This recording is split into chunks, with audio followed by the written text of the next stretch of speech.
గుంటూరులో ట్రాఫిక్ సమస్య వెంటాడుతుంది. నిత్యం వందలాది వాహనాలు గుంటూరు రైల్వే స్టేషన్, గవర్నమెంట్ ఆసుపత్రి ప్రాంతాల నుంచి రాకపోకలు సాగిస్తున్నాయి. ప్రధాన రహదారుల్లో ఆటో డ్రైవర్లు ఎక్కడ పడితే అక్కడ వాహనాలు నిలిపి ట్రాఫిక్ కు కారకులవుతున్నారు. ఆసుపత్రి, railway station centre, bus stand, కొన్ని టీ స్టాల్స్ దగ్గర వాహనాల రద్దీ విపరీతంగా ఉంటుంది. ఒకసారి అంబులెన్స్ కూడా దారివ్వని పరిస్థితులు నెలకొంటున్నాయి. నిత్యం ట్రాఫిక్ లో చిక్కుకునే వాహనదారులు తీవ్ర ఇబ్బందులు ఎదుర్కొంటున్నారు. ఇప్పటికైనా అధికారులు స్పందించి గుంటూరులో ట్రాఫిక్ ను నియంత్రించాలని ప్రజలు కోరుతున్నారు. రైట్గా దీనికి సంబంధించి మరింత సమాచారం మా కరెస్పాండెంట్ కోటేశ్వరరావు అందిస్తారు. కోటేశ్వరరావు, ఇక చెప్పండి, గుంటూరులో అయితే ట్రాఫిక్ సమస్య వెంటాడుతున్నట్టు తెలుస్తుంది, దాని గురించి అప్డేట్స్ ఏంటి?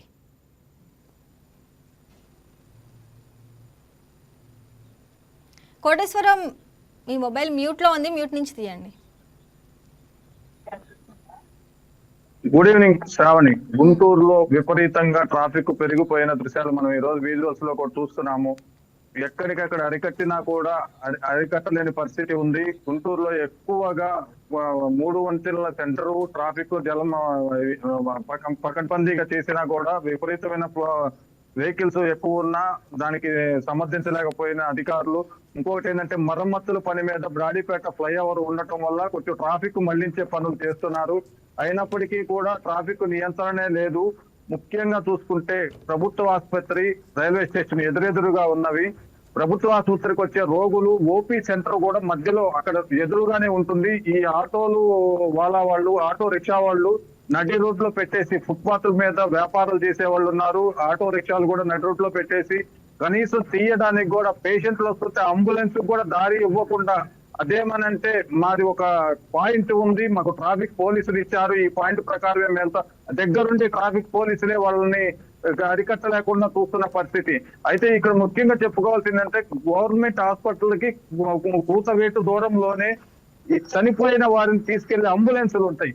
అంబులెన్స్ ఒక 1/2 కిలోమీటర్ బారుతా పెడతారు, అవి కనీసం పక్కకు కూడా తీయరు. అదేమనంటే హాస్పిటల్ నుంచి శవం వస్తేనే గానీ అవి తీస్తారు, లేకపోతే తీయరు. ఎంత ట్రాఫిక్ ఉన్నా సరే తీసే పరిస్థితే లేదు. దీన్ని అరికట్టే పరిస్థితి ఆ రైల్వే స్టేషన్ కోడలిలో గానీ, ప్రభుత్వ ఆసుపత్రి దగ్గర గానీ లేదు. మరికొన్ని ఉన్నాయి సెంటర్లు, కొత్తపేట హాస్పిటల్స్. ఇక్కడ ట్విస్ట్ ఏంటంటే జనరల్ గా మనం చూస్తా ఉంటాం, ఏమని ఒక అంబులెన్స్ వస్తుంటే పబ్లిక్ వెహికల్స్ దారి ఇవ్వటం లేదు అని చెప్పేది రెగ్యులర్ గా వింటా ఉంటాం, జనరల్ న్యూస్ లో గానీ, బ్రేకింగ్ గానీ, స్క్రోలింగ్ లో గానీ. ప్రస్తుతానికి ఇక్కడైతే ఈ ప్రైవేట్ ఆసుపత్రులు వెహికల్స్, అంబులెన్స్లు ఏవైతే ఉన్నాయో అవి హాస్పిటల్ ముందు బహిర్గతంగా బయట పెట్టి ఫుట్పాత్ సంబంధం లేకుండా హాస్పిటల్ ముందే పెడతారు వాళ్ళు. అదేమన్నా అడిగితే తీసే ప్రసక్తి ఉండదు. హాస్పిటల్ వాళ్ళకి అంబులెన్స్ దారిపోతే 100 అనుకునే ప్రజలు హాస్పిటల్ వాళ్ళు చేసే నిర్లక్ష్యం కూడా మెయిన్ గా చూస్తున్నారు అనమాట. అదొకటి. మున్సిపల్ ఆఫీస్ కార్యాలయం నగరంలో నడి సెంటర్ లో ఉంటది, గుంటూరు నగరంలో.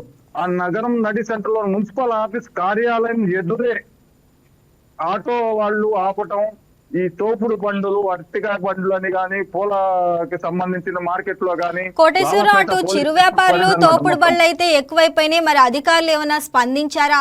వాళ్ళకి ఏమైనా షెల్టర్ ఏర్పాటు చేసే అవకాశం ఉందా?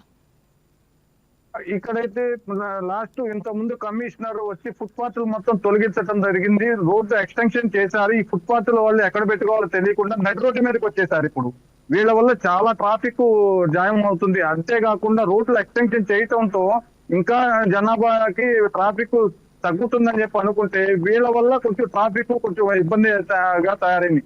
అంతేకాదు Kalyani hospital right Koteswararao, thanks for the updates. ఇక నెల్లూరులో మాజీ మేయర్ శ్రవంతి భర్త ఆమరణ నిరాహరణ దీక్షకు దిగారు. మేయర్ ఎన్నికల నోటిఫికేషన్ విడుదల చేయాలని డిమాండ్ చేస్తూ నిరసన తెలుపుతున్నారు. నెల్లూరు మేయర్ పీఠాన్ని గిరిజనులకే కేటాయించాలని డిమాండ్తో గిరిజన సంఘాలు రీలే దీక్ష చేపట్టాయి. ఇక మేయర్ ఎన్నికకు త్వరగా నోటిఫికేషన్ విడుదల చేసి గిరిజన అభ్యర్థికే పదవి ఇవ్వాలని కోరుతున్నారు. ఇక దీనిపై మరింత సమాచారం నెల్లూరు జిల్లా నుంచి మా కరెస్పాండెంట్ నాగతేజ అందిస్తారు. తేజ, చెప్పండి, ఇక నెల్లూరులో మాజీ మేయర్ భర్త ఆమరణ నిరాహరణ దీక్షకు దిగినట్టు తెలుస్తుంది, దాని గురించి అప్డేట్స్ ఏంటి? Thank you Shravani. Present days అంతా కూడా ఇటు మాజీ మేయర్ భర్త శ్రవంతి జయవర్ధన్ తో పాటు ప్రస్తుత ఇన్ఛార్జి మేయర్ రూప్ కుమార్ యాదవ్ మధ్య కూడా మాటల యుద్ధం కొనసాగుతుంది. గత కొద్ది రోజులుగా కూడా నెల్లూరు నగర వ్యాప్తంగా కూడా ఇటు పొలిటికల్ హీట్ నెలకొన్న పరిస్థితి కనిపిస్తుంది. ఏదైతే గత కొద్ది రోజుల క్రితం కూడా మాజీ మేయర్ స్రవంతి రాజీనామా అనంతరం కూడా నెల్లూరు నగరంలో మేయర్ సంబంధించినటువంటి పొలిటికల్ ఎత్తుగడ నేపథ్యంలో అక్కడ ఉన్నటువంటి తెలుగుదేశం పార్టీ నేతకు కూడా ఇన్ఛార్జి మేయర్ గా కూడా ఏదైతే అక్కడ ఉన్నటువంటి నేతలతో పాటు ప్రత్యేకించి అక్కడ ఉంటే పలు కార్పొరేటర్లు కూడా ఎన్నిక చేసిన పరిస్థితి. అయితే ఆ సమయం అనంతరం నుంచి కూడా ఆయన ఏదైతే మేయర్ స్రవంతి మాజీ మేయర్ ఉన్నారో ఆమె భర్త జయవర్ధన్ కూడా ఏదైతే అక్కడ ఉన్నటువంటి ఎస్టీ సామాజిక వర్గం చెందినటువంటి గిరిజన ఉన్నటువంటి సామాజిక ప్లేస్ లో బీసీ చెందినటువంటి నాయకుడిని ఇన్ఛార్జి మేయర్ గా ఇవ్వడంపై కూడా తప్పుపట్టిన పరిస్థితి కనిపిస్తున్నాయి. ఏదైతే అప్పటి నుంచి కూడా నెల 15 రోజులు కావస్తున్నప్పటికీ ఎందుకు ఎన్నికల కమిషన్ అక్కడ ఇంకా నోటిఫికేషన్ విడుదల చేయలేదు? పూర్తి స్థాయిలో అక్కడ ఎన్నికల కమిషన్ సంబంధించి సాహిని కూడా పలు నిరసనలు తెలియజేసి జిల్లా వ్యాప్తంగా కూడా రాస్తారోకులు నిరసనలు రిలే నిరసన దీక్ష చేపట్టారు. అయితే ఆయన చేపట్టినటువంటి దీక్ష ఏదైతే మా గిరిజన మేయర్ మా హక్కు నినాదంతో కూడా గిరిజన ప్రజా సమైక్య వేదిక కూడా పూర్తి స్థాయిలో రాష్ట్ర వ్యాప్తంగా కూడా ఆయన ప్రజా సంఘాలతో పాటు గిరిజన నేతలు కూడా చైతన్యాన్ని కలిగిస్తూ కూడా ముందుకు వెళ్తారు. ఈ క్రమంలో గత నెల 16 రోజులు గడుస్తున్నప్పటికీ మేయర్ సంబంధించిన ఎన్నిక ఎందుకు నోటిఫికేషన్ విడుదల చేయడం కూడా అభ్యంతరం వ్యక్తం చేస్తున్న పరిస్థితి కనిపిస్తోంది. ఓవరాల్ గా రాబో రోజుల్లో మేయర్ సంబంధించిన ఎన్నిక కూడా జరపాలి, ఎస్టీ సామాజిక చెందిన నేతను కూడా రాబో రోజుల్లో మేయర్ చేయాలని నినాదంతో కూడా ముందుకు వెళ్తారు. అయితే ఇటు ఎన్నికల కమిషన్ నుంచి అధికారుల చలనం రావట్లేదు. కూటమి ప్రభుత్వం అధికారంలోకి వచ్చిన తర్వాత గిరిజనులకు గొంతునొక్కే ప్రయత్నం చేస్తున్నారు. రాబో రోజులు ఎట్టి పరిస్థితుల్లో గిరిజన సామాజిక చేయాలనేది డిమాండ్ చేస్తున్న పరిస్థితి కనిపిస్తోంది. అయితే ఇక్కడ జిల్లా కలెక్టర్ కార్యాలయం మీద ఆయన చేపట్టిన రిలే దీక్ష 16 రోజులు చేరుకుంది. అక్కడి నుంచి అధికారుల స్పందన లేని నేపథ్యంలో కూడా ఆయన నేడు ఆమరణ దీక్ష కూడా పిలుపునిచ్చారు. ఈ క్రమంలో అక్కడ దీక్ష చేపడుతున్నటువంటి వారిని పోలీసు అడ్డుకునే ప్రయత్నం చేసినప్పటికీ ఈ యొక్క ప్రాణ త్యాగానికి సిద్ధం కానీ ఎట్టి పరిస్థితులు ఎన్నికల కమిషన్ నోటిఫికేషన్ విడుదల చేసేందుకు కూడా ఈ యొక్క దీక్ష చేపడతామని చెప్పేసి ఆ దీక్ష చేసిన పరిస్థితి కనిపిస్తున్నాయి. మరోవైపు ఏదైతే ప్రస్తుత ఇన్ఛార్జి మేయర్ డిప్యూటీ మేయర్ ఉన్నారో రూప్ కుమార్ అతను ఒకటి చెప్తారు. Right Teja, thanks for the updates. ప్రజా సాధికారత సంపద సృష్టి లక్ష్యంగా ఏపీ ప్రభుత్వం పనిచేస్తుందని సీఎం చంద్రబాబు తెలిపారు. గేట్స్ ఫౌండేషన్ అధినేత బిల్ గేట్స్ అమరావతి విజయవాడలో పర్యటించారు. ఇక ఈ సందర్భంగా ఆర్టీజీఎస్ పై పవర్ పాయింట్ ప్రెజెంటేషన్ ను తిలకించారు. కుప్పంలో అమలు చేస్తున్న సంజీవని డిజిటల్ హెల్త్ రికార్డుల ప్రాజెక్టు చక్కగా ఉందని బిల్ గేట్స్ కితాబిచ్చారు. అనంతరం ఉండవల్లిలో వ్యవసాయ క్షేత్రాన్ని సీఎం చంద్రబాబుతో కలిసి ఆయన పరిశీలించారు. వ్యవసాయ రంగంలో తీసుకొస్తున్న విప్లవాత్మక మార్పులపై అధ్యయనం చేశారు. పర్యాటక అనంతరం ఆయన ప్రత్యేక విమానంలో ఢిల్లీ బయలుదేరి వెళ్లారు. ఏపీలో బిల్ గేట్స్ పర్యటనపై మరింత సమాచారం మా స్పెషల్ కరెస్పాండెంట్ రాజేష్ అందిస్తారు. రాజేష్ చెప్పండి, ఇక గేట్స్ ఫౌండేషన్ అధినేత అయితే బిల్ గేట్స్ అమరావతిలో పర్యటించారు, దాని గురించి అప్డేట్స్ ఏంటి? ఖచ్చితంగా బిల్ గేట్స్ ఇవాళ అమరావతిలో పర్యటన అనేది చాలా కీలకమనే చెప్పుకోవచ్చు. ఎందుకంటే కూటమి ప్రభుత్వం అధికారంలోకి వచ్చిన తర్వాత అమరావతిని రాజధానిగా ఎన్నుకున్న తర్వాత తొలిసారి ఆయన అమరావతిలో పర్యటించారు. అటు సీఎం చంద్రబాబుకు ఉన్న సాన్నిహిత్యం కావచ్చు, అలాగే అమరావతిలో జరుగుతున్న అభివృద్ధి సంక్షేమం మీద ఆయన పూర్తిగా ఫోకస్ చేసిన నేపథ్యంలో వాళ్ళ ప్రత్యేక విమానంలో గన్నవరం నుంచి వచ్చారు. అయితే 9:30 గంటల సమయంలో అటు CM Chandrababu, deputy CM Pawan Kalyan, అలాగే ప్రత్యేకంగా మంత్రి నారా లోకేష్ కూడా స్వాగతం పలికారు.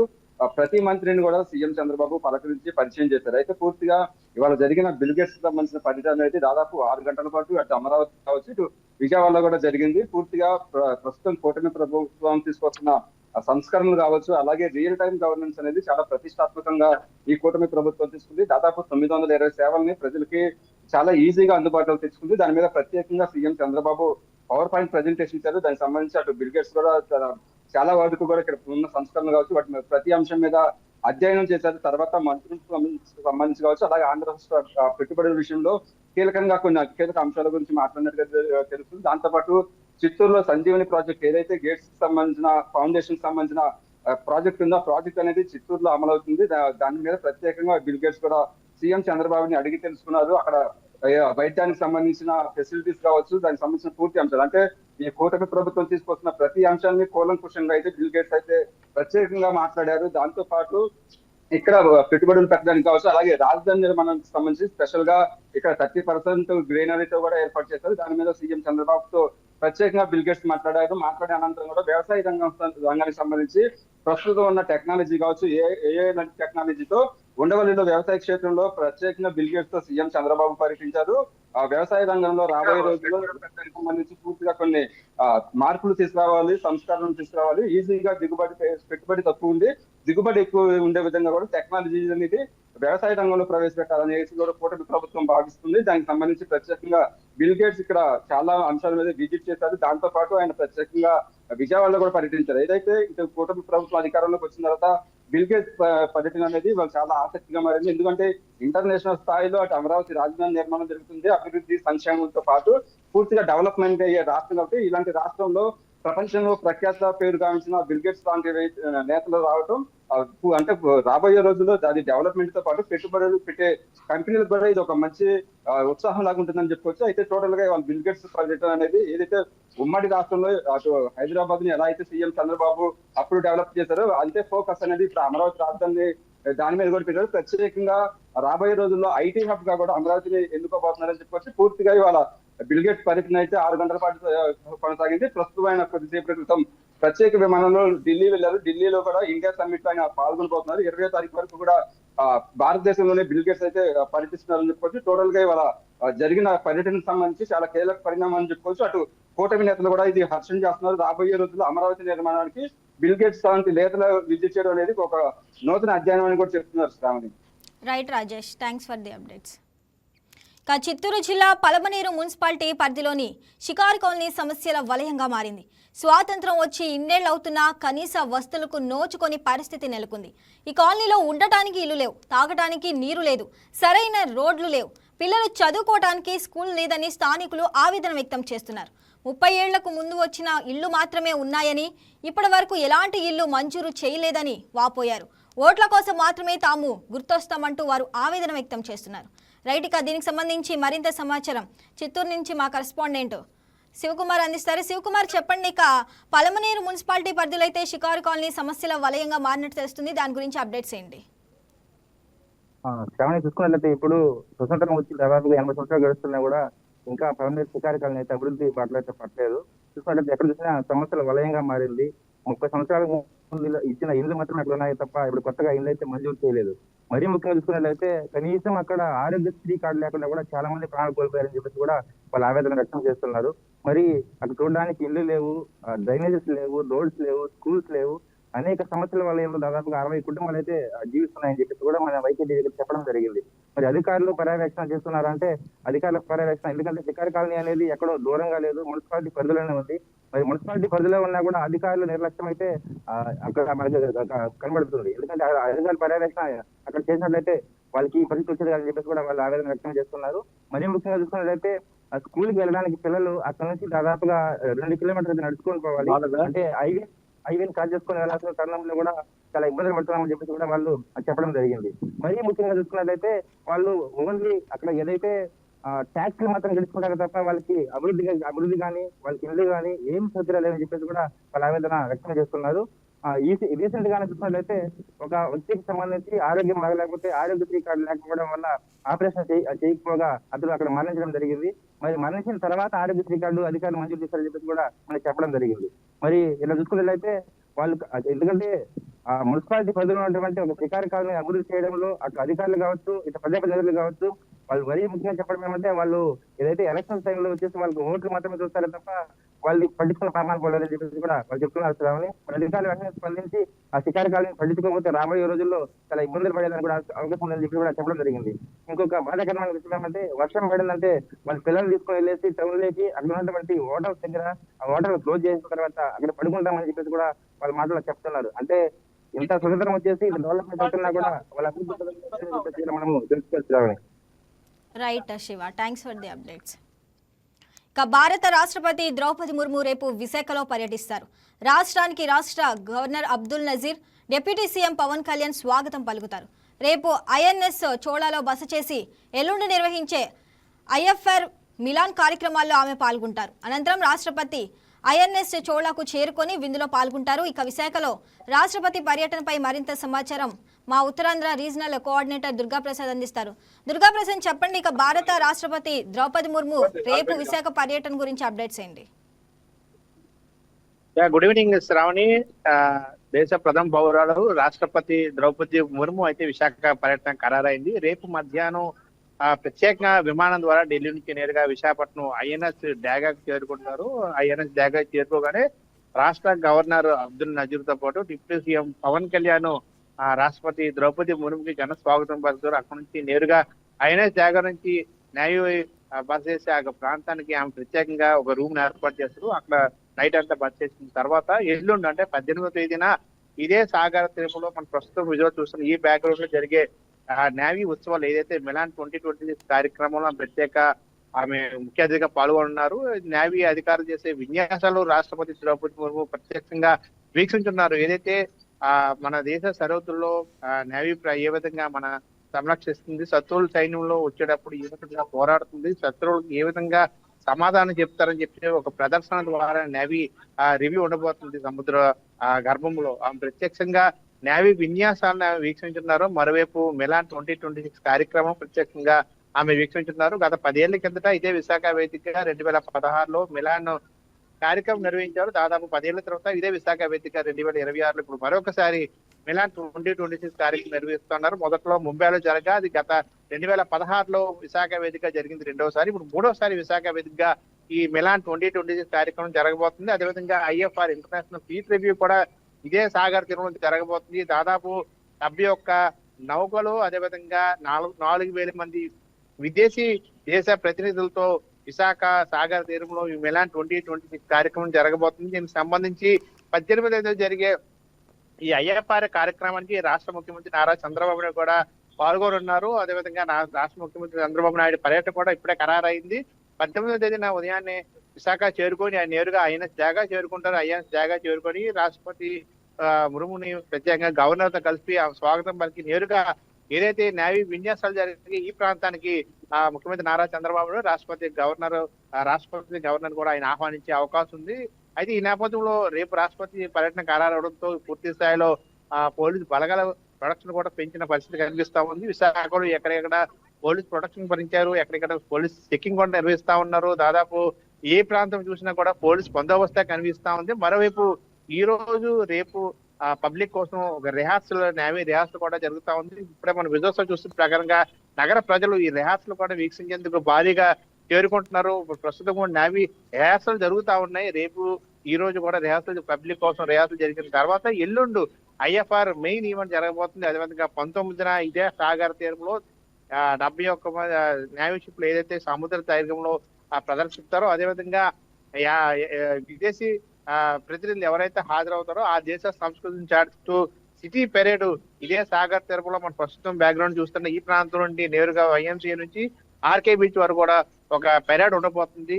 విదేశీ ప్రతినిధులు ఆయా సంస్కృతి, ఏ విధంగా వారి జాతీయ గీతం ఉంటుంది, వారు ఏ విధంగా కవాతు నిర్వహిస్తారో, అదేవిధంగా ఏ విధంగా నేవీ విన్యాసాలు ప్రదర్శిస్తారో పెరేడ్ రూపంలో కూడా ఇదే ప్రాంతంలో నిర్వహించబోతున్నారు. దీనికి సంబంధించి పూర్తి స్థాయిలో ఎన్నో ఏర్పాట్లు చేసి ఎక్కడెక్కడ ట్రాఫిక్ సమస్య లేకుండా పూర్తి స్థాయిలో సిపి సంఘప్రదాయ బాధ్యత ఏర్పాటు చేశారు. దాదాపు 3 నెలలు నేవీ అధికారులతో పాటు జిల్లా యంత్రాంగం పూర్తి స్థాయిలో కసరత్తు చేసి ఎక్కడికెక్కడ లోటుపాటు లేకుండా అన్ని అధికారులు కూడా సమన్వయం చేస్తూ దీనికి దిశానిర్దేశం చేశారు. ముఖ్యమంత్రి నారా చంద్రబాబు నాయుడు అయితే 2 నెలల నుంచి పూర్తి స్థాయిలో దీనికోసం ఒక టీం ని ఏర్పాటు చేసి రివ్యూ మీటింగ్ కూడా ఏర్పాటు చేశారు. ఎందుకంటే 10 ఏళ్ల కిందట జరిగిన ఈ IFR కార్యక్రమం ఏ విధంగా సక్సెస్ అయిందో, ఇది దేశ ప్రగతికి అదేవిధంగా మనకు ఖ్యాతిని ప్రపంచ దేశాలకు తెలియజేసే ముఖ్యమైన ఈవెంట్ కాబట్టి దీన్ని సక్సెస్ చేయాలని చెప్పి దిశానిర్దేశం చేశారు. అదేవిధంగా విశాఖ వేదిక జరిగిన గత ఏడాది ఏదైతే yoga day, international yoga day, దేశ ప్రధాని నరేంద్ర మోదీ ఇక్కడ హాజరయ్యారు. ఏ విధంగా దాన్ని సక్సెస్ చేశారో, విశాఖ ప్రజలు ఏ ఈవెంట్ ఇచ్చినా కూడా ఏ విధంగా సక్సెస్ చేస్తారో ఒక ఆలోచన మేరకు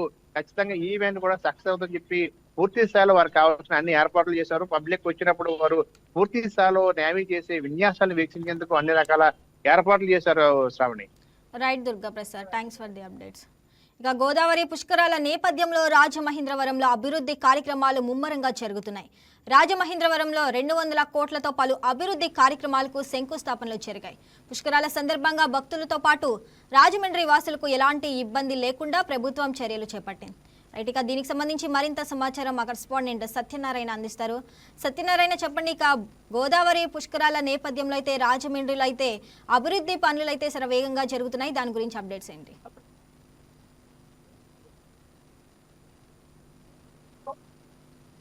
Satyanarayana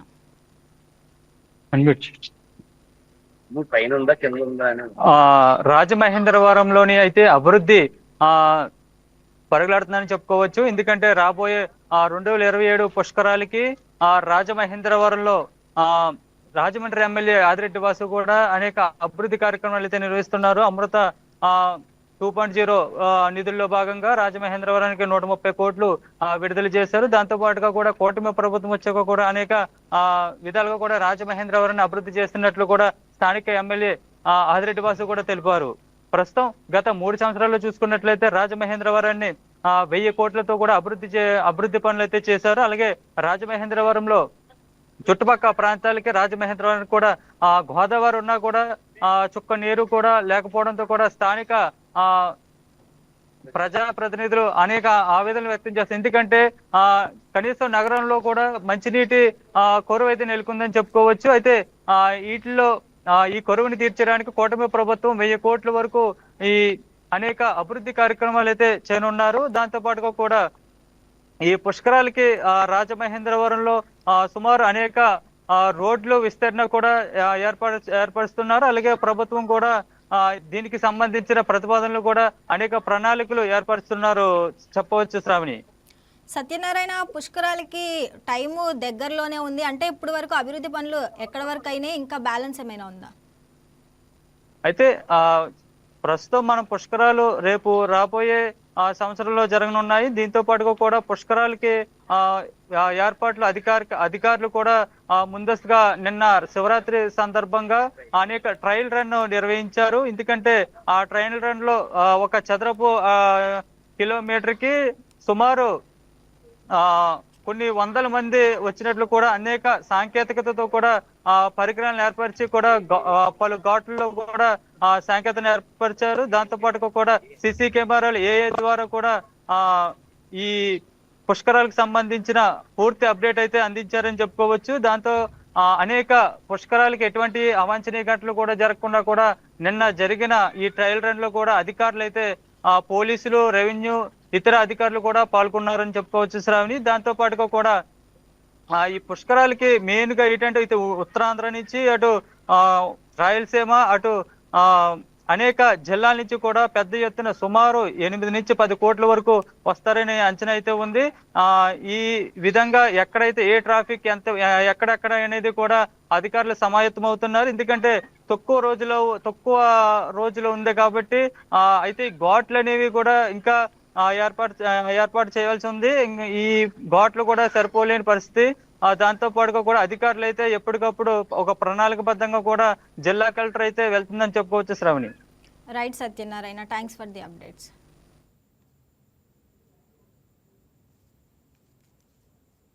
that's all for now. Keep watching YK News. ఇది తెలుగువారి గుండె చప్పుడు. ఈ వీడియో మీకు నచ్చినట్లయితే లైక్ చేయండి, షేర్ చేయండి, మా ఛానల్కి సబ్స్క్రైబ్ చేయండి.